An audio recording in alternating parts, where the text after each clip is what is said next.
अगला जो एजेंडा है डिस्कशन का वो है लीजेस के ऊपर। ये जो टॉपिक है ना लीजेस वाला, इंड एस 116, इसमें सबसे ज्यादा इंपैक्ट आया है। मतलब इंड एस पे इंपैक्ट नहीं, मतलब लीज वाले बिजनेस पे सबसे ज्यादा इंपैक्ट आया। अब ये जो मॉल वॉल वगैरह है, मॉल वॉल वगैरह बंद है। अब जो मॉल में जो टेनेंट वगैरह हैं वो दुकान का भाड़ा दें कैसे? कोई सेल ही नहीं, कुछ रेवेन्यू ही नहीं, कुछ भी नहीं है।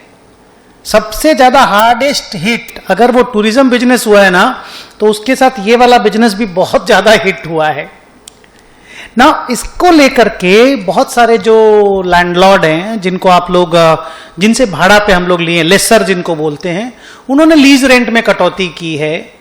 बहुत जगह पे ऐसा हुआ है कि आप अभी कुछ पीरियड तक मत दो रेंट, बाद में ज्यादा रेंट दे के चीजों को एडजस्ट कर देना, उस तरह का सीन किया है।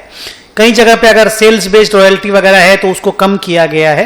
तो बहुत तरह के चेंजेस इसको लेकर के हैं।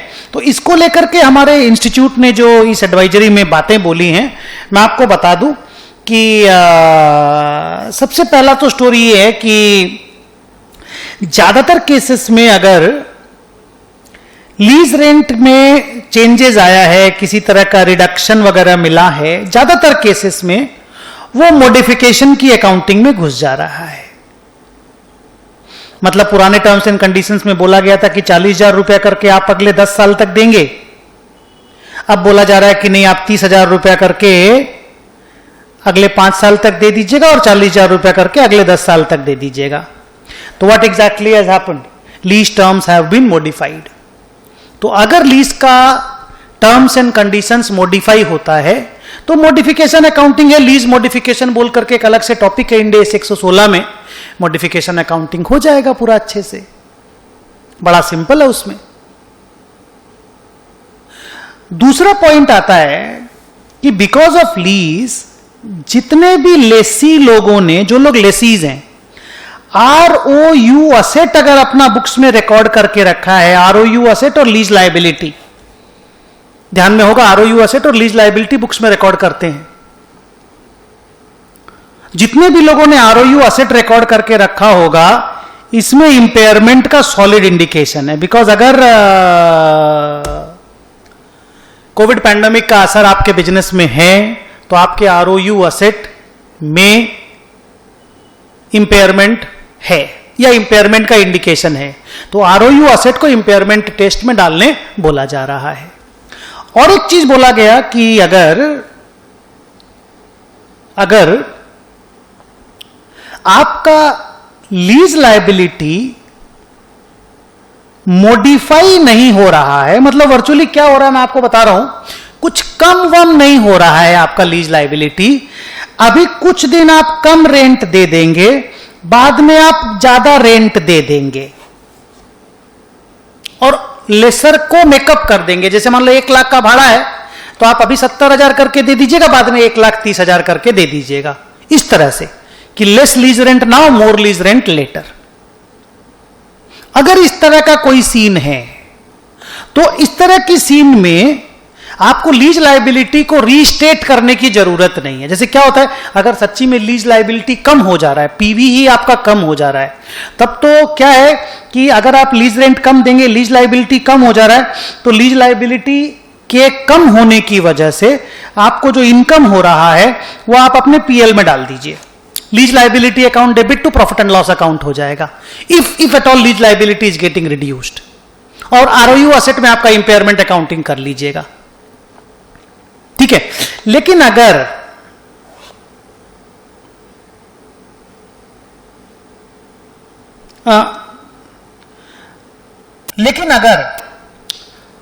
आपका लीज रेंट सेम रह रहा है, लीज रेंट में आपके कोई तरह का चेंजेस नहीं है, खाली अभी कुछ दिन आप कम रेंट देंगे, बाद में आप ज्यादा रेंट दे देंगे, एक तरह से डेफरमेंट खाली हो रहा है, तो आपके पास इंस्टीट्यूट ने 2 ऑप्शन दिया। ऑप्शन नंबर 1 बोला, नया स्टाइल से पूरे लीज रेंट का टेबल बना लीजिए। लीज लायबिलिटी बुक्स में आपके ऑलरेडी पड़ा होगा। मान लीजिए लीज रेंट 6 अमाउंट है, कुछ कम कुछ बेसी, शुरू में कम बाद में बेसी। Lease liability already balance sheet में है। तो एक नया ट्रायल एंड एरर मेथड से डिस्काउंटिंग रेट कैलकुलेट कर लो और उस डिस्काउंटिंग रेट को यूज करके नया डिस्काउंटिंग रेट आ जाएगा ट्रायल एंड एरर से, आईआरआर जिसको बोलते हो, उसके हिसाब से फिर नया लीज लायबिलिटी को जो फिनेंशियल लायबिलिटी की तरह अकाउंटिंग करते हैं ना, financial liability at amortised cost, उसकी तरह से अकाउंटिंग हो जाएगा। और एक ऑप्शन भी दिया कि आप लीज लायबिलिटी को दो पार्ट में डिवाइड कर दीजिए, एक जिनमें अमाउंट नहीं बदला और एक जिसमें अमाउंट बदला है, तो दो पार्ट में अलग से डिवाइड हो जाएगा, दोनों का अलग अलग करके अकाउंटिंग हो जाएगा, ये भी एक ऑप्शन है। But changing the discounting rate will be a better option. और एक चीज और है, अगर लीज रेंट मॉडिफाई हो रहा है, इफ इट्स ए मॉडिफिकेशन का केस, तो मॉडिफिकेशन अकाउंटिंग के जो टर्म्स एंड कंडीशंस आपको बताए गए हैं, आप उस हिसाब से अकाउंटिंग कर लीजिएगा, ठीक है। और अगर लेसर का बात करें और ऑपरेटिंग लीज है, माइंड माय वर्ड, और लेसर का बात करें और लेसर को धीरे धीरे करके कम रेंट मिलने वाला है, तो आने वाले पीरियड में कमती रेंट अपने पीएल में इनकम साइड में डाल देगा। पर लेसी को तो मॉडिफिकेशन अकाउंटिंग के थ्रू से जाना पड़ेगा, बिकॉज लेसी की बुक में कोई ऑपरेटिंग और फिनेंशियल लीज का अलग अलग डिस्कशन नहीं होता, वो एक ही डिस्कशन होता है, आरओयू असेट और लीज लायबिलिटी वाला। तो मॉडिफिकेशन अकाउंटिंग में अगर लीज लायबिलिटी और आरओयू असेट दोनों को चेंज करना है, वो तो करना ही पड़ेगा, साथ में आरओयू असेट का इंपेयरमेंट अकाउंटिंग भी होना पड़ेगा। So this is the total idea. इसको अगर मैं एक लाइन में समरी करूं तो मैं ये बोलूंगा कि लीज रेंट में जो चेंजेस आएंगे, basically we have to go through a modification accounting. Okay, हाँ एक चीज और ध्यान रखिएगा, अगर आपको लगता है वेरिएबल लीज रेंटल्स हैं, मतलब फिक्स्ड लीज रेंट है ही नहीं वो, तो वेरिएबल लीज रेंटल्स आपको मालूम होगा वो इंड एस 116 में कवर नहीं होता है। तो if the changes are variable lease payment kind of discussion, तो फिर उसको अलग से as and when it occurs type से अकाउंटिंग करना पड़ता है। तो ये भी एक तो केयरफुल कंसिडरेशन का चीज है, जब क्वेश्चन हम लोग पढ़ेंगे तो आपको समझ में आ जाएगा। ओके, एक और बात है छोटा सा कि जो लीज के डिस्काउंटिंग रेट वगैरह, क्योंकि इंटरेस्ट रेट वगैरह सिग्निफिकेंटली चेंज हो गए हैं, तो जो इंक्रीमेंटल बोरोइंग रेट वगैरह अगर चेंज हो रहा है कोविड-19 के कारण से, तो उसको थोड़ा सा केयरफुली कंसीडर कर लेना है। आइए मैं कुछ क्वेश्चन डिस्कस करता हूं।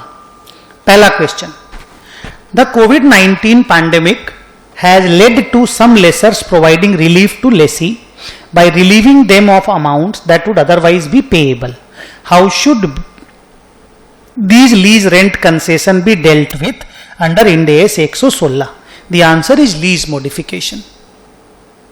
रिलीफ मिल रहा है, 1 लाख की जगह मान लीजिए अगले 3 साल 10-10 हजार रेंट देंगे, इट्स अ प्योर रिलीफ।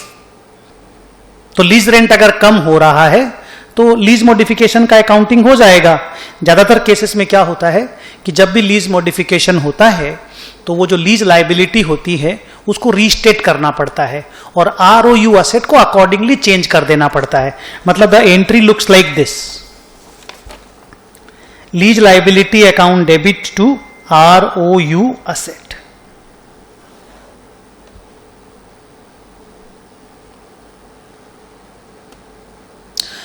और अगर अपने को ये लगता है कि नहीं ये मॉडिफिकेशन के परव्यू में नहीं आता, क्योंकि लीज में क्या मॉडिफिकेशन होता है उसका स्कोप है, मॉडिफिकेशन का स्कोप, अगर वो लीज मॉडिफिकेशन के स्कोप में नहीं आता है तो फिर वेरिएबल लीज पेमेंट के हिसाब से अपने अकाउंटिंग कर लेंगे और क्या। नेक्स्ट, बट ज्यादातर केसेस में वो लीज मॉडिफिकेशन के स्कोप में आ जाता है। सेकेंड क्वेश्चन, कोविड-19 pandemic has led some lessors to provide relief to the lessee by deferring or relieving them of amounts for the time being with the condition of increased payment in the future. How this lease rent payment waiver with increased lease payment later on should be dealt with as per Ind AS 116? The answer is, इसमें lease liability change नहीं हो रहा है। अगर lease liability change नहीं हो रहा है तो इंस्टीट्यूट ने 2 ऑप्शन सजेस्ट किया है। ऑप्शन नंबर 1, डिस्काउंटिंग रेट नया कैलकुलेट कर लो और अकॉर्डिंगली जो बैलेंस शीट में लीज लायबिलिटी ऑलरेडी बुक्स में है और जो फ्यूचर लीज रेंट होने वाला है टोटल, उसके बीच में एक डिस्काउंटिंग रेट निकाल करके, जिसको इफेक्टिव इंटरेस्ट रेट भी बोलते थे 109 नंबर इंड एएस में, और उसके बाद लीज लाइबिलिटी की अकाउंटिंग कर लो। दूसरा ऑप्शन है लीज लाइबिलिटी को दो पार्ट में डिवाइड कर लो, एक जिसमें कोई चेंज नहीं हुआ, एक जिसमें चेंज हुआ, और दोनों को अलग अलग 109 के हिसाब से अकाउंटिंग कर लीजिए। Question number 3, an entity with multiple retail outlets located at various shopping mall has taken premises on lease with lease term of 2 to 3 years. Very good. ROU asset book किया होगा उसने बैलेंस शीट में, ROU asset और lease liability. According to Ind AS 116 it has recognised asset in the form of ROU asset, ठीक है, very good, with corresponding lease liability, very good. Unexpected global outbreak of COVID-19 has resulted in its profitability being severely affected due to lower customer footfall over the next 6 to 9 months as a consequence of customer behavior regarding health and safety concerns. Natural है. Does the entity need to perform impairment test and carry out estimated recoverable amount? Answer is surely yes. Indication का impairment trigger कर गया है और वो एक impairment indicator है। एक word, global outbreak of COVID-19 is an impairment indicator, so your ROU asset उसका रिकवरेबल अमाउंट निकालना ही चाहिए, कैरिंग अमाउंट से कंपेयर करना ही चाहिए, और अगर इम्पेयरमेंट लॉस का कोई भी स्टोरी अराइज हुआ है तो उसका अकाउंटिंग होना ही चाहिए।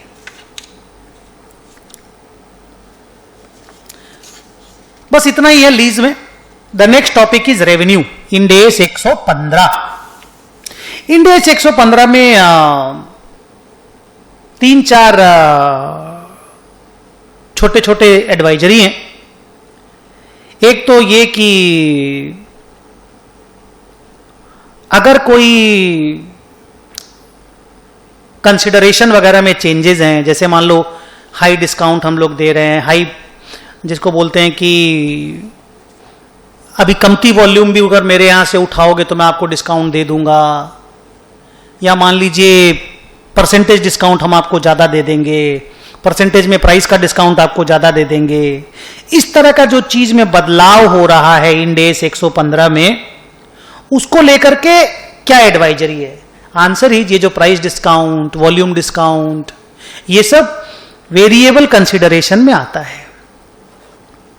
और क्योंकि वेरिएबल कंसिडरेशन में आता है और इनमें अगर चेंजेस होंगे तो आपको तो मालूम ही है कि वेरिएबल कंसिडरेशन को हम लोग एस्टिमेट करते हैं और एस्टिमेट के हिसाब से उसमें अकाउंटिंग करते हैं। तो अगर बिकॉज ऑफ COVID-19 उन एस्टिमेट्स में चेंज आया है तो वेरिएबल कंसिडरेशन के एस्टिमेट का अमाउंट में चेंज लाएंगे, और change in the variable consideration का अकाउंटिंग इंड AS 115 में जैसा पहले सजेस्ट किया गया था वैसा ही आगे भी अकाउंटिंग करना है। ये कोई एडवाइजरी अलग से कुछ सजेशन नहीं देता, बट हाँ ये जरूर बोलता है कि COVID-19 की वजह से अगर कोई एडिशनल डिस्काउंट की वजह से वेरिएबल कंसिडरेशन के अमाउंट में रिडक्शन आ रहा है तो आपको अपना कंसिडरेशन का अमाउंट सुटेबली एडजस्ट करना चाहिए। दी and.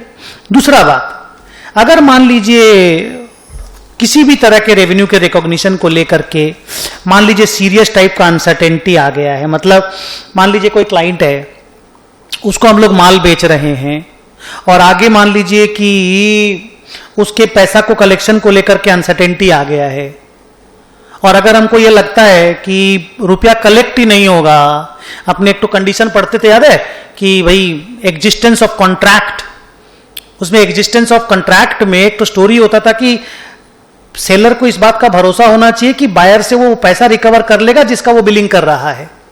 There is a probability that he will recover the outstanding dues substantially all. अगर इसी चीज पे क्वेश्चन मार्क खड़ा हो गया है, आगे वो कलेक्शन ही नहीं आएगा, तो फिर जितना रेवेन्यू लिख दिया गया वो तो लिख दिया गया, लेकिन जितना रेवेन्यू लिखना बाकी है उसको तो फिर लिखना बंद करना पड़ेगा ना, because revenue which is not expected to be collected उसको रिकॉर्ड करना is nonsense.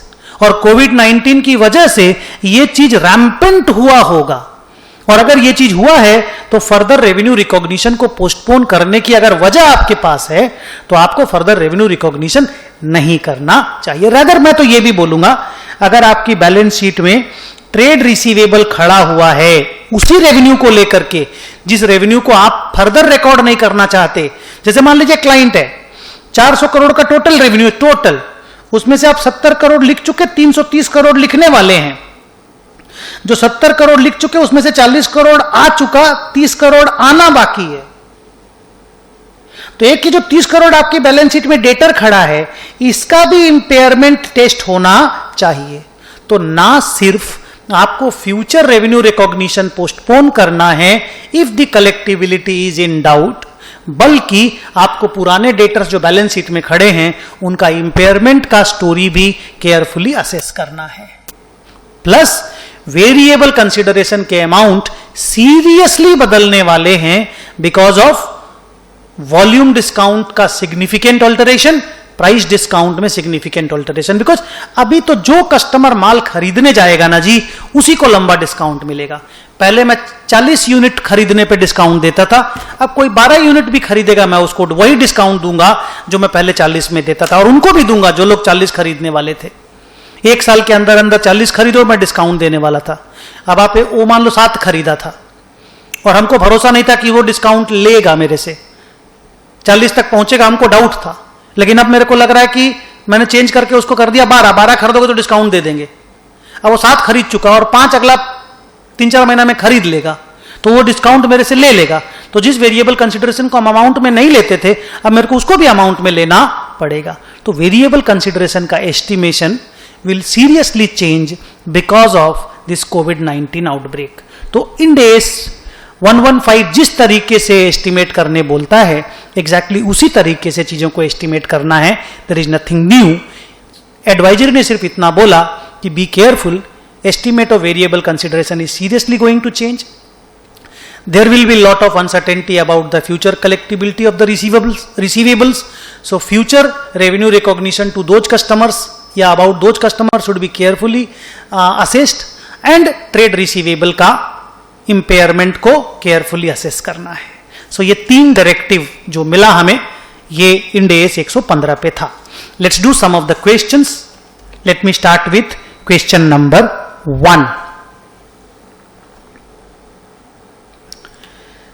End S 115 revenue from contracts with customer, paragraph 9, para 9 हम लोग पैरा बोल के नहीं पढ़े, आइडिया मिल जाएगा तो मैं बोल दूंगा। Paragraph 9 requires an entity to account for the revenue from contracts that it start recognizing in the financial statements only where 5 conditions are fulfilled. One of the condition, that is clause E of paragraph 9, stipulates that it is probable that entity will collect the consideration to which it will be entitled in exchange of goods and services that will be transferred to the customers. Very normal. Collectibility एक condition था. In compliance with this condition, an entity has started to recognize the revenue from sale of goods contract from the beginning of the financial year 1920. Fantastic. Now due to COVID-19 outbreak, the customer has come into serious financial difficulties and this liquidity scenario is likely to continue for another 12 months. Does the entity need to reassess this criteria due to significant deterioration in the debtors creditworthiness? Yes, एकदम seriously reassess करना चाहिए। What is the accounting for the initial advance or part consideration that the entity had received from the customer whose creditworthiness has subsequently deteriorated significantly? The answer is उसका PBDD provision for bad debt का accounting होना चाहिए, मतलब उसका impairment का accounting होना चाहिए। They should be required to be assessed under impairment accounting as per Ind AS 109। और एक बात है, आप अगर उस कॉन्ट्रैक्ट का से 20% 20 करोड़ रुपया लिख चुके हैं और मान लीजिए सच्ची में उस कस्टमर का पे करने का कैपेसिटी एकदम खत्म हो गया है, 2 काम आप करिएगा। एक तो 20 करोड़ को कुछ करना नहीं है, वो जो रेवेन्यू आप लिख चुके। आगे 80 करोड़ आपको रिकॉर्ड नहीं करना है। Stop recognising the revenue any further because customer का पे करने का औकात खत्म हो गया है। 2, जो 20 करोड़ का सेल आपने लिखा है उसके अगेंस्ट में अगर कुछ डेटर खड़ा है, मान लो 20 में से 12 करोड़ वो दे दिया, 8 करोड़ खड़ा है, तो उस 8 करोड़ का इंपेयरमेंट टेस्ट जरूर होना चाहिए। दैट्स इट, बस इसमें और कोई आंसर लिखने की जरूरत नहीं, बाकी आप आंसर पढ़ लीजिएगा। Question number 2, an entity has 3 years contract for supply of electricity power to an industrial undertaking. In view of the expected manufacturing activity due to depressed economic conditions of COVID-19, the entity has accepted the customer's request to reduce the electricity tariff rate कम करने बोल रहा है, as well as the minimum quantity that will be taken over for the remaining period of the contract. How should the change in the terms and conditions be accounted for? इसमें हम लोगों का एक तो स्टोरी था कि ये modification in the terms of the contract, देखिए बदलाव हो रहे हैं टर्म्स ऑफ द कॉन्ट्रैक्ट में। तो एक तो स्टोरी था कि जो मॉडिफिकेशन हो रहा है वो एक सेपरेट कॉन्ट्रैक्ट है, इसमें इस तरह का सीन नहीं है, बिकॉज हम लोग कुछ भी जो सेपरेट कॉन्ट्रैक्ट का अकाउंटिंग होता था ना, नया कॉन्ट्रैक्ट, उसमें इंक्रीज इन द स्कोप होना चाहिए था।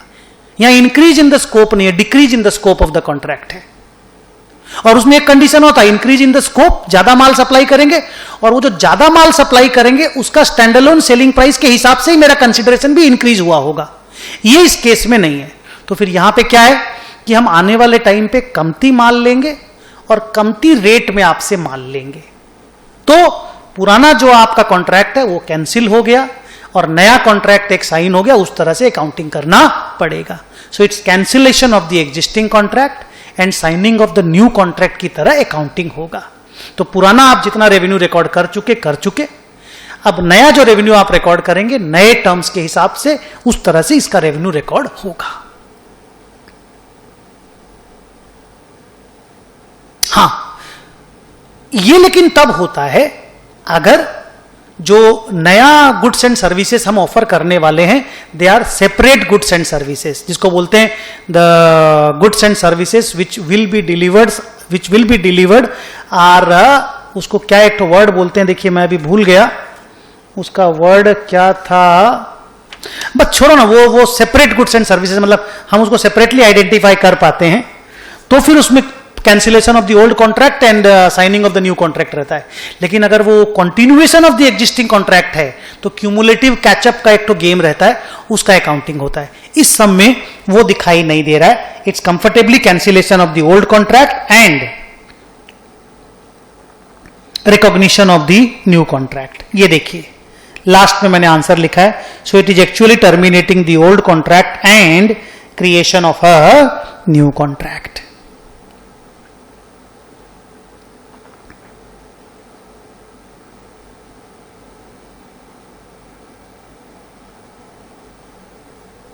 आगे 1 सेकेंड, मेरे पास ये बुक है, मैं आपको यहां पे दिखाता हूं, खाली 1 सेकेंड आप रुकिएगा। इसमें अगर मेरे को नोट्स मिल जाता है तो मैं आपको दिखाऊंगा अच्छे से। हाँ, ये रहा,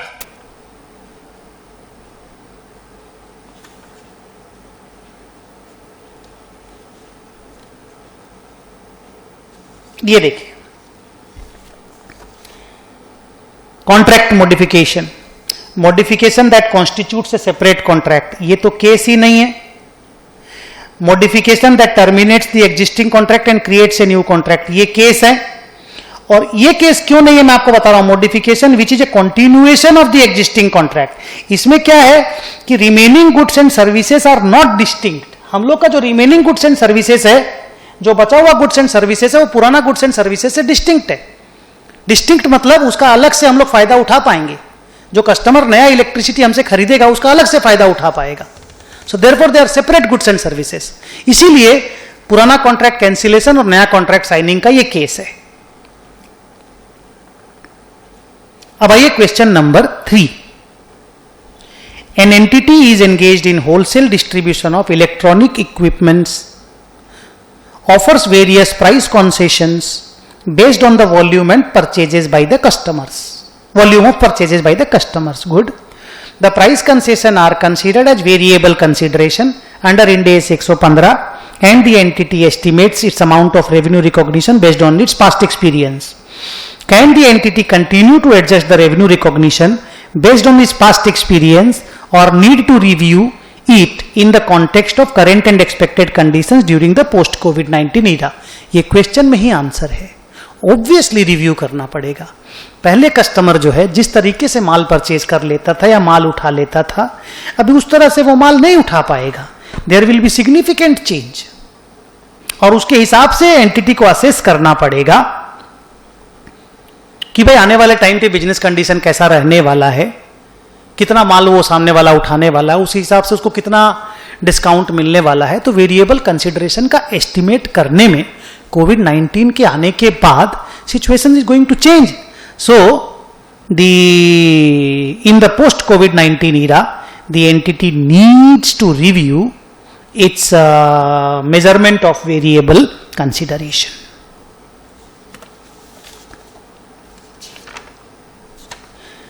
The next question is question number 4. An entity is engaged in the manufacture and sale of heavy commercial vehicles, used to offer 6-month interest-free credit to its customers. In view of the free credit period being less than 12 months, the entity has assessed that there is no significant financing component in the arrangement based on the practical expedient of paragraph 63 of Ind AS 115। आप लोगों ने पढ़ा होगा कि अगर छोटा period का credit रहता है 12 महीना से कम का, तो एंटिटी के पास ये अधिकार रहता है कि फिनेंसिंग कंपोनेंट को इग्नोर करके ये मान सकता है कि हम जो कस्टमर से पूरा पैसा ले रहे हैं वो गाड़ी का ही ले रहे हैं। Now in order to facilitate its and accordingly, मान लो गाड़ी 4 लाख में बेच रहे हैं तो 4 लाख रुपए का रेवेन्यू लिख रहे हैं आराम से। Now, in order to facilitate the customers to tide over the liquidity crunch, the entity has decided to extend the interest-free credit period for existing completed contract by another 8 months. अब कुछ लोगों ने गाड़ी खरीद ली है, 6 महीना का उधार हम उनको दिए ही थे कि 6 महीना बाद तुम पैसा दे देना। मान लो किसी ने दिसंबर में माल खरीदा था, उसको मैंने बोला तुम जून में पैसा दे देना।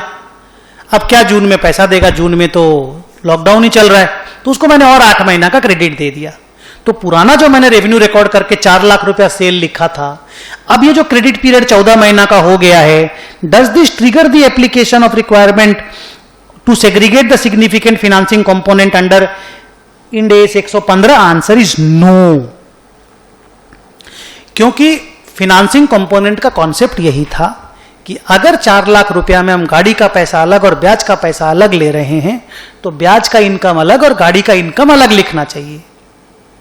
लेकिन जब उस वक्त डिसीजन ये हुआ था कि गाड़ी में कोई फाइनेंसिंग कंपोनेंट नहीं है, तो 4 लाख रुपया गाड़ी का ही दाम था। अब बिकॉज ऑफ कोविड अगर 8 महीना का हम एक्स्ट्रा क्रेडिट दे रहे हैं तो अचानक उसमें फाइनेंसिंग कंपोनेंट नहीं आ सकता। ये इंस्टीट्यूट की तरफ से एडवाइजरी दिया गया है, उसको वैसे ही रख के रखिए जैसा आपने रख कर रखा था। वो रेवेन्यू जो लिख चुके आप लिख चुके, कस्टमर को डेबिट कर चुके आप कर चुके। हाँ, एक चीज है कि अगर कस्टमर के इंपेयरमेंट का कोई अकाउंटिंग करना है तो वो चेक कर लीजिएगा। और एक बात, अगर कोई नया सेल आप कर रहे हैं इन द कोविड पीरियड और आप उसको 14 महीना का क्रेडिट दे रहे हैं, तो आपका वो सिग्निफिकेंट फाइनेंसिंग कंपोनेंट वाला जो प्रैक्टिकल एक्सपीडियंट है वो वैलिड रहता है कि नहीं, उसको रीअसेस कर लीजिएगा। और नया सेल पे आप अपना इंटरेस्ट इनकम और गाड़ी का इनकम को अलग अलग डिवाइड करने का केस है, वो आप केयरफुली असेस करके कर सकते हैं। पर पुरानी सेल में या जो आप ऑलरेडी रेवेन्यू रिकॉर्ड कर चुके हैं उसको चेंज करने की जरूरत नहीं है।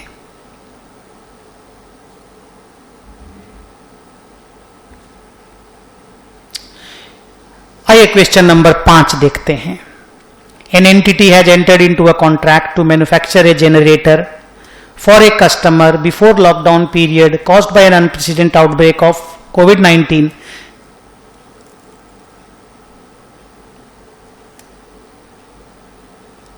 The generator is designed and manufactured to the customer specification. ठीक है। Generally, the entity transfers the control over the goods sold to the customer and recognizes the revenue on dispatch from the factory. Okay, माने customer जो है उसको review कर लिया होगा, आकर के देख लिया होगा, कंफर्म कर दिया होगा, क्योंकि स्पेसिफिकेशन पे माल बन रहा है तो वो जब फैक्ट्री से डिस्पैच करता है तभी रेवेन्यू लिखता है।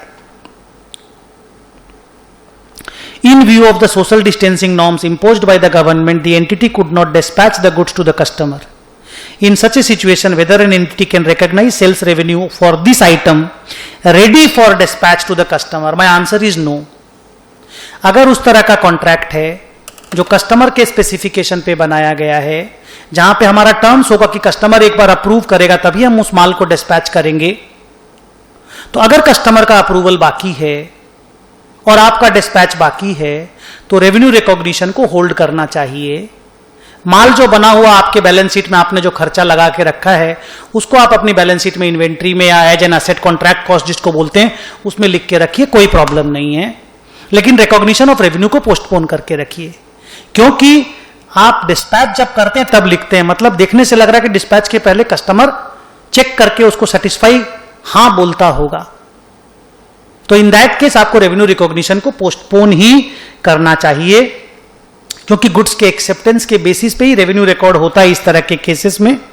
सो it would not be appropriate to recognise the revenue in this case. ये वैसा चीज नहीं है कि बिल एंड होल्ड का केस है कि हम बिल बना दिए, कस्टमर ने रिक्वेस्ट किया कि तुम होल्ड कर लो, ये वैसा केस नहीं है। अगर कस्टमर के रिक्वेस्ट पे हम होल्ड करके रखे हैं तो फिर हम लोग रेवेन्यू इमीडिएटली रिकॉर्ड कर देंगे, पर देखने से एकदम क्लियर कट लग रहा है कि कस्टमर के डिजाइन के हिसाब से माल बन रहा है, कस्टमर अप्रूव करता है, उसके बाद ही गुड सेल माना जाता है, तब तक वो हमारा ही स्टॉक माना जा रहा है, तो इन दैट केस स्टॉक ही मानिए, डिस्पैच का वेट कीजिए। Number 6, an entity is engaged in event management business, had a contract for a mega cultural event in March 2020. The entity recognizes the revenue for such contract at a point of time and it incurs certain costs to fulfill the contract. The costs incurred to fulfill the contract are not covered by other Ind AS and in compliance with the requirement of Ind AS 115, the entity recognizes these costs as an asset. Normal है, inventory की तरह हम लोग लिखते ही हैं, हमारा खर्चा है, जब तक हम रेवेन्यू नहीं लिखेंगे तब तक खर्चा को तो कॉन्ट्रैक्ट कॉस्ट नाम से एसेट में लिखेंगे। Following the government's preventive measure to contain spread of COVID-19, the planned mega cultural event could not be held and the customer has cancelled the contract. तो रेवेन्यू रिकॉग्निशन करना तो भूल जाइए, जो असेट लिखा हुआ उसका इंपेयरमेंट अकाउंटिंग कर लीजिए। How should such contract asset be accounted for now? The answer is it should be tested for impairment. देखने से मेरे को लग रहा है कि 100% लॉस हो जाएगा, बट स्टिल एक बार देख लीजिए कि कल्चरल इवेंट का चीज है ना, तो सब उसी के हिसाब से आपने बनाया होगा, जो भी कुछ भी खर्चा किया होगा। अब वहां काम नहीं आएगा तो कहीं काम नहीं आएगा। हाँ, अगर आपके पास कोई इन्वेंट्री वगैरह है, कोई स्टॉक इन हैंड वगैरह है, तो उसका इंपेयरमेंट अलग से कर दीजिए। उसका अगर कोई एनआरवी वगैरह उठ सकता है तो उसका impairment cost NRV which ever is lower पे करके उसका अकाउंटिंग अलग कर दीजिए। बाकी खर्चा का इंपेयरमेंट मेरे को लगता है 100% हो जाएगा, बट स्टिल हम लोगों को यह आंसर लिखना चाहिए, the contract cost which is recognised as an asset needs to be tested for impairment. लिखा है देखो, in the instant case as the contract is cancelled, no consideration will be received, so no revenue will be recognized and impairment loss should be recognized for the asset. Management should first apply impairment guidance for specific asset जो normally inventory में है, other assets में है. Management will then apply the impairment guidance for the contract cost जो normally होता है, ठीक है।